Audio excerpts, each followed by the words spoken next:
Video کو like کر کے آگے شیئر ضرور کر دینا۔ نہ جان چلی جائے گی میرے آقا صلی اللہ علیہ وسلم کے پیارے دیوانوں۔ لیکن انسان اگر ہوشیار ہوتا ہے تو اس سائن کو دیکھ کر، اس علامت کو دیکھ کر اپنے آپ کو بچاتا ہے، اپنے بچوں کو بچاتا ہے، اپنے دوستوں کو بچاتا ہے، اپنے احباب کو بچاتا ہے، اپنے گھر والوں کو بچاتا ہے۔ اس لیے کہ جس کو جان پیاری ہوگی وہ اپنے آپ کو اس سے بچائے گا، چاہے پول کتنا ہی خوبصورت ہو، چاہے پول کتنا ہی حسین ہو، چاہے پول کتنا ہی جمیل ہو، چاہے پول کتنا ہی اچھا لگ رہا ہو، لیکن جان کو خطرہ ہے اور روک دیا گیا کہ اس کے قریب مت جانا، تو انسان اس کے قریب نہ جا کر اپنی جان کی حفاظت کرتا ہے۔ مگر کوئی نادان پول کی خوبصورتی کو دیکھ کر اگر اس کے قریب چلا جائے اور اس کو ٹچ کر دے تو اس کی جان چلی جائے گی۔ یاد رکھو، اگر کسی ایسے پول کے پاس گئے جہاں پر بجلی کا کرنٹ ہو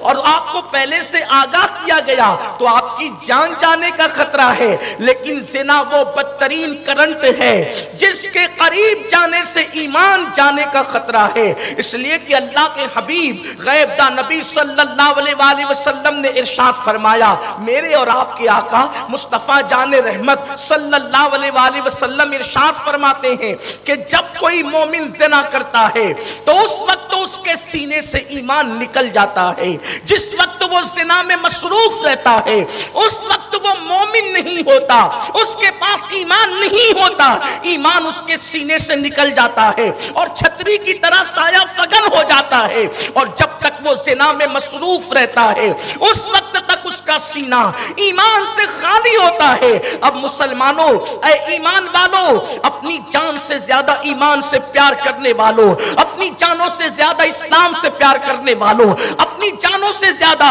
اللہ کے رسول صلی اللہ علیہ وسلم کی تعلیمات سے پیار کرنے والوں، مجھے بتاؤ، اللہ کے حبیب فرما رہے ہیں کہ جس وقت انسان زنا کرتا ہے اس وقت وہ مومن نہیں ہوتا، ایمان اس کے سینے سے نکل جاتا ہے۔ بتاؤ، اگر اسی حالت میں موت آ گئی تو اللہ کو کیا منہ دکھائیں گے، رب کی بارگاہ میں کیا منہ لے کر کے جائیں گے؟ اللہ اکبر۔ شعب الایمان کی روایت ہے، امام بہقی رحمت اللہ تعالی علیہ لکھتے ہیں کہ اللہ تبارک و تعالی نے حضرت موسیٰ علیہ السلام کو جو 10 آیتیں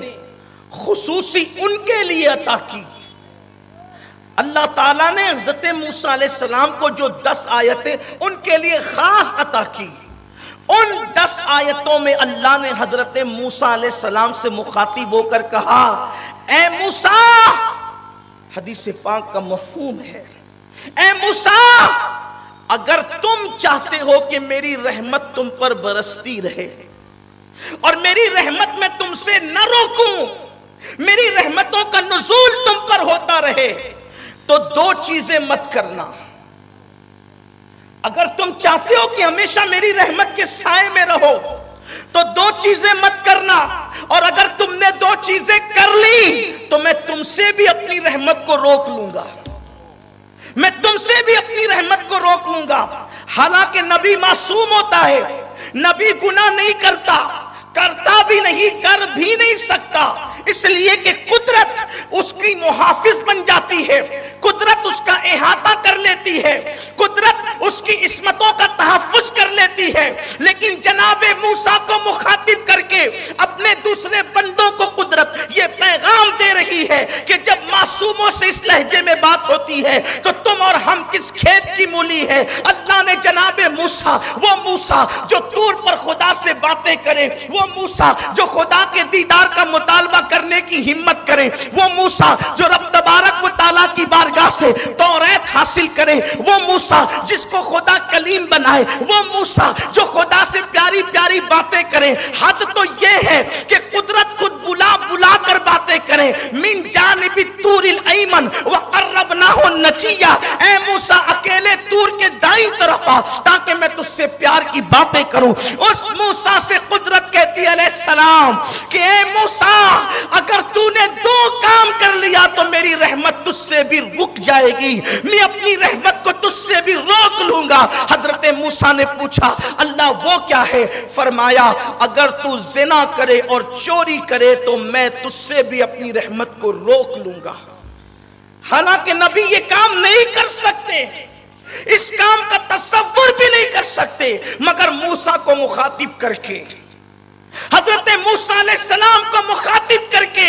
اپنے بندوں کو پیغام دے رہا ہے کہ رحمت کو روک لوں گا۔ اب مجھے بتاؤ کہ حضرت موسیٰ علیہ السلام سے جب یہ کہا جاتا ہے کہ زنا اور چوری کی طرف تمہاری طبیعت مائل ہوئی، حالانکہ جناب موسیٰ نہیں کر سکتے، میں بار بار کہہ رہا ہوں، لیکن ہمارے لیے یہ پیغام ہے۔ اب بتاؤ، اللہ اکبر، آج مسلمان کہتا ہے مولانا رحمت کیوں رک گئی، رحمت کیوں رک گئی؟ اللہ کی رحمتوں کا انتظار ہے، کعبہ خطرے میں ہے، اللہ کی رحمتوں کا انتظار ہے، بیت المقدس خطرے میں ہے، اللہ کی رحمتوں کا انتظار ہے، مسلمانوں کا معاش خطرے میں ہے، اللہ کی رحمتوں کا انتظار ہے، مسلمانوں کا کاروبار خطرے میں ہے، اللہ کی رحمتوں کا انتظار ہے، مسلمانوں کی جانیں خطرے میں ہے، اللہ کی رحمتوں کا انتظار ہے، مسلمان بیٹی کی آبرو خطرے میں ہے، اللہ کی رحمتوں کا انتظار ہے۔ خدا کی رحمت کا انتظار کرنے والوں، نگاہیں اٹھا اٹھا کر کے خدا کی رحمتوں کو تکنے والوں، قدرت نے تو اعلان کر دیا،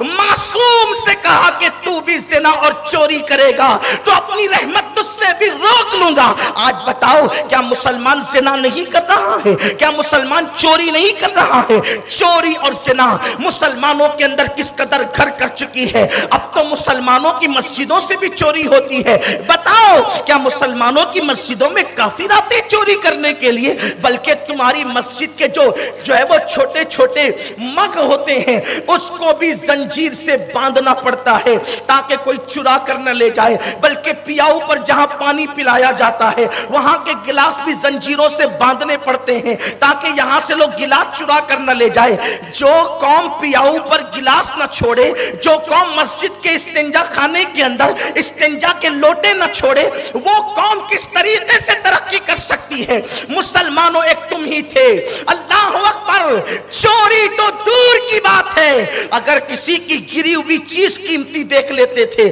تو اس کو اٹھاتے نہیں تھے، اس تصور کے ساتھ اگر میں اس کو گری پڑی چیز کو اٹھا لوں گا اور اس تک پہنچاؤں گا نہیں، اس بندے تک پہنچاؤں گا نہیں، تو قیامت کے دن اللہ کی بارگاہ میں منہ کیا دکھاؤں گا؟ ویسے بھی اسلام کا یہ قانون ہے کہ گری پڑی چیز کو اٹھایا نہ جائے بلکہ اس کو وہیں پر پڑے رہنے دیا جائے۔ وجہ یہ ہے کہ جو چیز وہیں پڑی رہے گی وہ ڈھونڈتے ڈھونڈتے آئے گا تو اس کو اٹھا لے گا۔ یہاں تو حال یہ ہے، ایسی گندی نیت ہو گئی آج کے مسلمانوں کی کہ اللہ اکبر، گری پڑی چیز تو اپنی جگہ ہے، بہت زیادہ مذہبی لوگوں کو بھی دیکھا جاتا ہے کہ ان کی نگاہیں ترچھی ٹیڑھی ہوتی ہے کہ کوئی چیز اٹھا لوں، بلکہ آج کل تو ماں اگر 1 روپے کا سکہ زمین پہ پڑا ہوا دیکھتی ہے تو کان میں بچے سے کہتی ہے اٹھا لے۔ میرے آقا صلی اللہ علیہ وسلم کے غلاموں، یہ 1 روپے کا سکہ قیمتی نہ تھا، لیکن ماں نے 1 روپے کا سکہ اس بچے کو دکھا کر کے کہا اٹھا لے، گویا کہ اپنے بچے کو چور بنانے کا پہلا راستہ دکھا دیا۔ ویڈیو اگر اچھا لگا ہو تو لائک کر کے شیئر ضرور کر دینا۔